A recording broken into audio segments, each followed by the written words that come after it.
Setelah Presiden Prabowo mendarat di Australia, satu kabar langsung menyambar media nasional. Indonesia dan Australia disebut tengah membangun traktat keamanan baru yang digadang-gadang mirip mini NATO. Sekilas terdengar sangat kuat seolah jika Indonesia diserang, Australia otomatis turun tangan. Tapi masalahnya, perjanjian ini bahkan belum ditandatangani secara resmi. Jadi apa sebenarnya yang sedang terjadi? Ini langkah strategis yang cerdas atau justru jebakan manis dalam panggung geopolitik global? Untuk memahami arah hubungan ini, kita harus menoleh sedikit ke belakang. Hubungan Indonesia-Australia bukan hubungan yang datar-datar saja. Keduanya adalah tetangga dekat yang sering saling membutuhkan, namun rentan gesekan. Ada masa harmonis, tapi ada pula masa di mana saling curiga lebih dominan.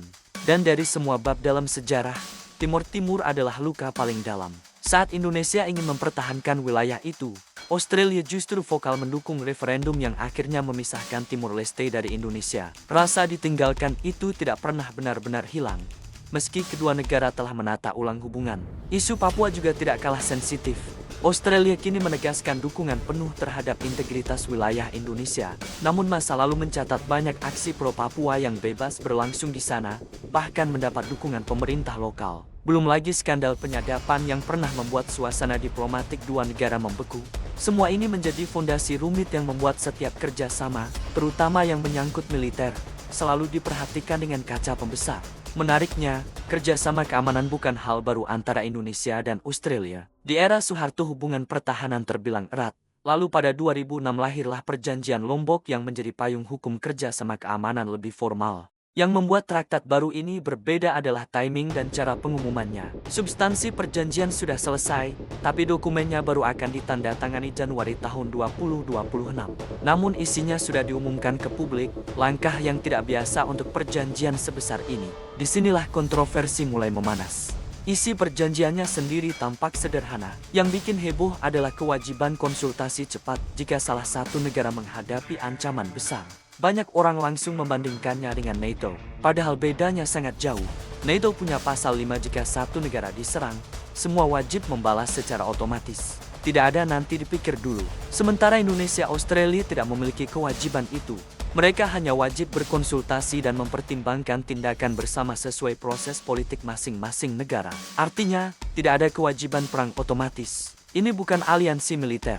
Ini lebih dekat dengan mekanisme koordinasi tingkat tinggi. Namun pertanyaannya tetap sama. Kenapa Australia ingin memperdalam hubungan militernya dengan Indonesia sekarang?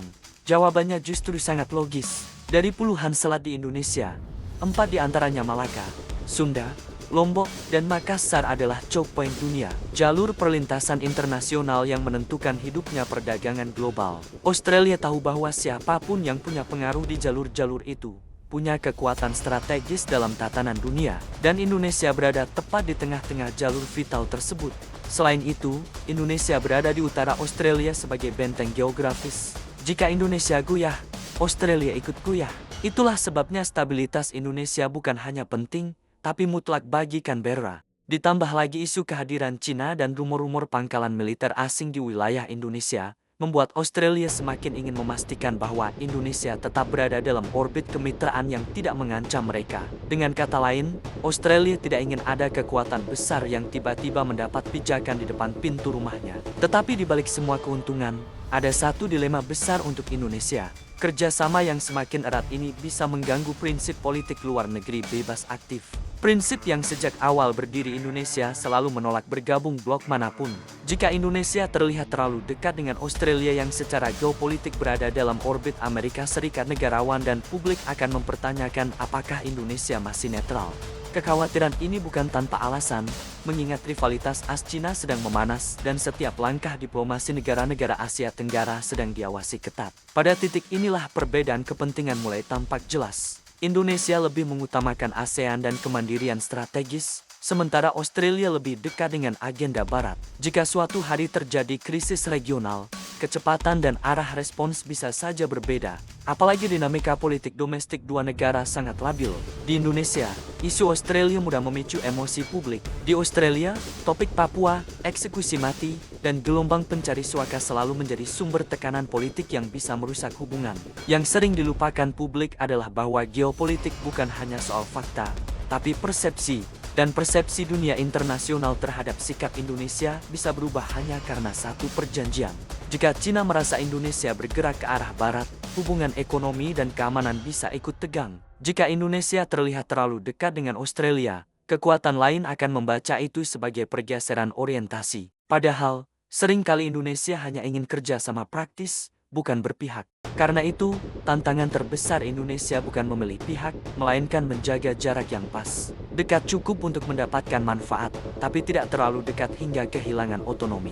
Kerja sama boleh diperkuat, tapi Indonesia tidak boleh terjebak dalam permainan blok-blokan.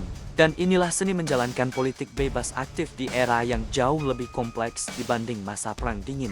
Pada akhirnya, traktat ini bisa menjadi peluang besar jika dikelola dengan hati-hati. Indonesia bisa mendapatkan keuntungan strategis, peningkatan kapasitas militer, dan stabilitas kawasan.